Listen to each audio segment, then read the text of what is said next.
Welcome to what are we playing this week? And if you're wondering what we played last week, well, last week we played I Got Injured while moving some furniture and while assembling a PC, so we didn't play much last week. But we are playing now. We're playing comedies, so sit down and have a laugh with these titles. Now the first thing that's gonna come to your mind when thinking comedies in video games is, well, LucasArts Adventures or maybe Space Quest, Grim Fandango, Sam & Max, games like that, mainly adventure games, but these are not the games I'm gonna recommend to you because I want to show you that there's more to gaming comedies than just adventure games. While they're awesome, very funny, there are some other funny games. Starting with Giants. Now this game was funny. It had me drop dead laughing since the intro. Every cinematic will make you drop off the chair laughing. But besides that, this is actually a phenomenal game with a phenomenal scope. It was made about 16 years ago.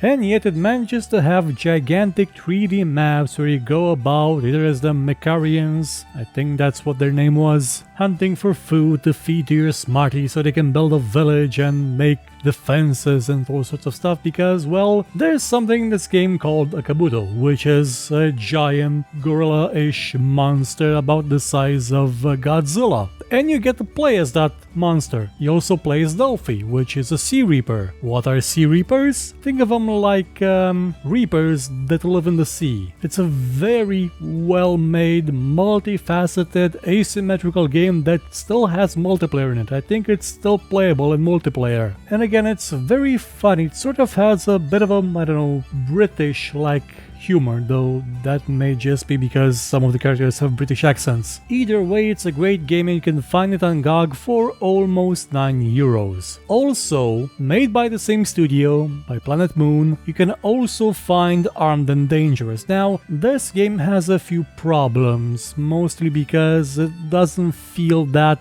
well put together as Giants was, but this game has, well, a gun that shoots sharks, land sharks. It was the first one to have such a weapon. It's got a weapon, it's a corkscrew which you stick into the earth and then just, well, gravity reverses for everyone, but you just hang tight to that corkscrew and everyone else falls off. Also, while the intro to Giants made me fall off my chair laughing, this one sent me into a fit that just remembering the intro to Armed and Dangerous will cause me to have a laughing attack. It's like a panic attack, but with laughter, because I'm trying not to remember it, but it's amazing. I will not spoil it for you. It is the best intro ever made to a video game in the history of video games.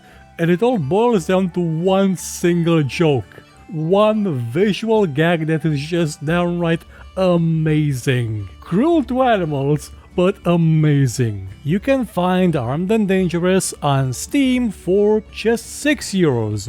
Why it's cheaper? Well, it's published by another company, so maybe that's the reason. Also, Giants is a better game, period. But this one, oh my god, it's funny as hell. But if you want something that's more, how shall I put this, rambling, insane, comedic, well, there's Magica, or Magica, however you want to call it, blee. This game made by the people at Arrowhead, seen here wishing me good night. Good night. Good night. Unakom. Hello people at Arrowhead, is just bonkers mad. It's sort of a parody of, well, everything. Even though it's a fantasy world, they somehow managed to get Vietnam in it, with assault rifles and grenades, and it's just incredibly funny, mostly because all of the dialogue is gibberish, well, spoken gibberish. It's actually written, most of it, and the gameplay itself is comedic.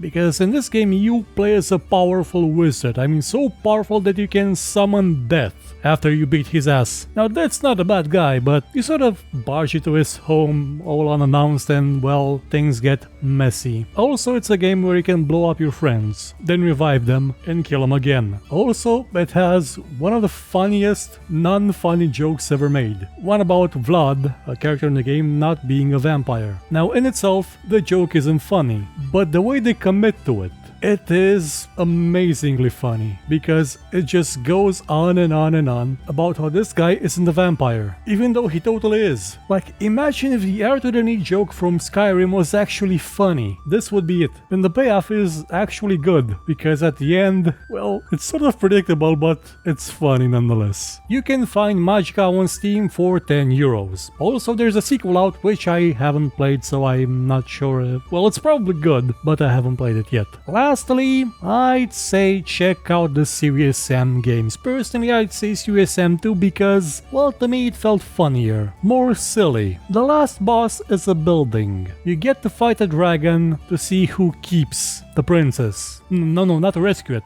The loser keeps the princess. Now, some people will say that this game wasn't as good as the others, but frankly, it's sort of the same thing. But this one lets you use a parrot as a suicide bomber, and it's on Steam now for 10 euros. Well, that's it for some of the funniest games out there that aren't adventure games made by Lucas or Sierra, or, well, adventure games in general tend to be very funny. So take a break from what you're doing and just amuse yourself for a few moments with these games. You won't regret it. If you enjoyed this show, hit the like button, subscribe, and share it with your friends. Or, if you thought it was horrible, then share it with your enemies and make them suffer. We shall be your weapon of vengeance. But if you liked what you saw, you could, I don't know, maybe donate, because basically YouTube is horrible at revenue, by using the link in the description, or just buy my book. It's a fantasy book about, well, a lot of stuff. I guarantee it won't suck, and if it does suck, you can find me here and complain about it.